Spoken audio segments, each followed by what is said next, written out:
কোনো আওয়ামী লীগের কোনো কর্মী বলেছে যে এত বড় হত্যাযজ্ঞ হলো, আমাদের বাচ্চা বাচ্চা ছেলে মেয়েদেরকে খুন করলো, হ্যাঁ, আমাদের নেত্রীর নির্দেশে নেত্রী কাজটা খারাপ করেছেন, কেউ বলেছে? আপনি দেখেছেন? এখন দেখেন কোনো অনুতপ্ত নয়, বরং আরও বলছে যে মিথ্যা কথা বানাচ্ছে, 3000 পুলিশ মেরে ফেলেছে, এই সমস্ত মিথ্যা কথা বানিয়ে সবাই পুরো পৃথিবীকে বলতে চাচ্ছে যে এখানে আসলে একটা ইসলামিস্ট একটা মানে জঙ্গিদের উত্থান হয়েছে, এই টাইপের। আপনি দেখেন ওদের যতগুলো যারা যারা কথা বলছে তাদের পুরো কথাটা শুরুটা এই, সরি আপনি এই কথা বলবেন আর বাংলাদেশে আপনি পলিটিক্স করতে পারবেন, সেটা তো হবে না।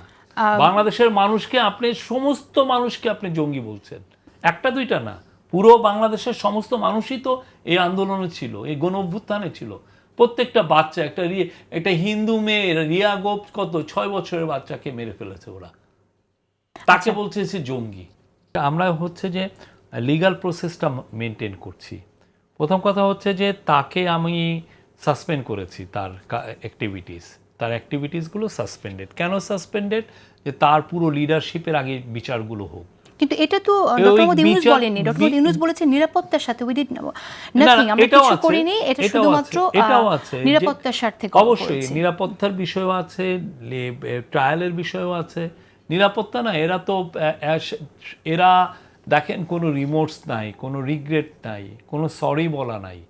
তারা যেই হত্যাকাণ্ড করেছে, যে গুম খুন করেছে, কেউ সরি বলেছে না, বলে বরঞ্চ তারা আরও যারা আন্দোলন করেছে তাদেরকে জঙ্গি বলছে, কেউ অ্যাটাকেরও শিকার হচ্ছে। তো সেক্ষেত্রে নিরাপত্তার বিষয়টা আসবে না? তো নিরাপত্তারও বিষয় আছে, ট্রায়ালেরও বিষয় আছে, সব মিলে তাদের এইটাকে সাসপেন্ড করে দেওয়া হয়েছে। একটু জানতে চাই, একটু খুলেই বলি আপনাকে, ইউএন যে রিপোর্ট দিয়েছে, এখানে ইউএনএইচসিআর এর রিপোর্টে তো আপনার মানবতা বিরোধী অপরাধ যেভাবে সংঘটিত হয়েছে এই গণ অভ্যুত্থানে ডিটেইল আউট করা হয়েছে, কিন্তু তারপরও ওখানে বলা হয়েছিল যে আওয়ামী লীগকে নিষিদ্ধ না করার জন্য। আসলে কি ইউএন এর এই পরামর্শ কতটুকু ভর করে আছে আমাদের সরকারের উপর, আগামীতেও কতটুকু প্রভাব রাখবে? আমরা যে আওয়ামী লীগকে তার অ্যাক্টিভিটিসকে যে আমরা সাসপেন্ড করলাম, হ্যাঁ, আপাতত বন্ধ করে দিলাম এইটা, তো এইটার কারণে আপনি দেখেছেন পুরো পৃথিবীর কেউ বলতে যে তোমরা ভুল করেছো? না, এটা আমি জানতে চাইছি, কারণ এটা তো স্পষ্ট না, এটা বোঝা যাচ্ছে না আওয়ামী লীগকে আসলে নিষিদ্ধ করা হবে কিনা। কমিউনিটি এটাকে তারা, আমি বলবো যে সাপোর্ট দিয়েছেন। কিভাবে সাপোর্ট? কারণ দেখেছেন তো, আপনার একটা পার্টি 9টা মাস হয়ে গেল এই ভয়াবহ রকমের বর্বরতম হত্যাযজ্ঞ করেছে। হ্যাঁ, এখানে তো শুধু পুলিশ, র্যাব, সিকিউরিটি ফোর্সই তো কিলিং করে নেই, আওয়ামী লীগের লোকরাও কিলিং করেছে। তো এইটার জন্য একটা পার্টি তো সরি বলে নাই। তাহলে দোষী প্রমাণিত হলে আপনি এই যে 9টা মাসে আপনি কিছু বললেন না তো। ইউএন তো দেখতে চেয়েছে যে এদের মধ্যে কোনো অনুতপ্ত হওয়াটা আছে কিনা।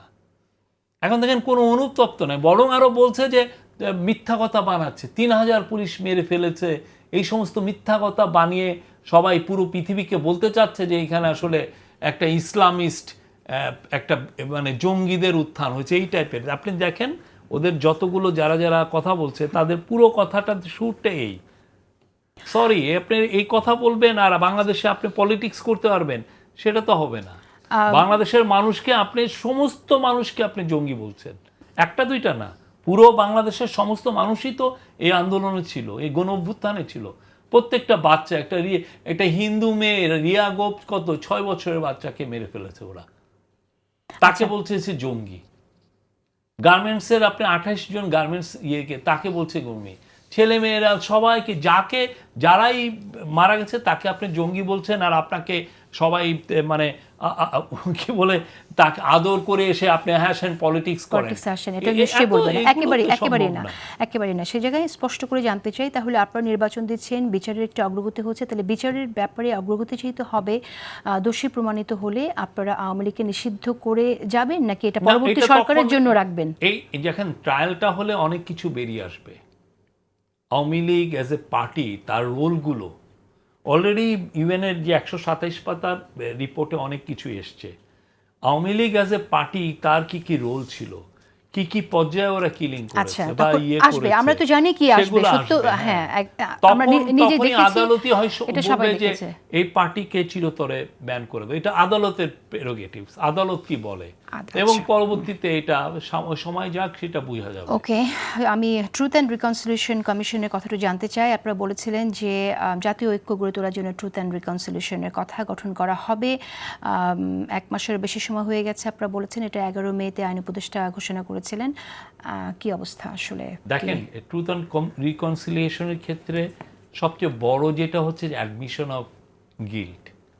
আপনি অ্যাডমিশন করা যে আমি এই কাজটা করেছি, সরি। এদের মধ্যে তো কোনো সরি নাই। তাহলে আপনি মনে আপনি করছেন যে দেখেন এটা একটা কমিশনটা করে কোনো লাভ টপ হবে না? লিডারশিপ দেখেন, মিড লিডারশিপ দেখেন, গ্রাসরুট লিডারশিপ দেখেন।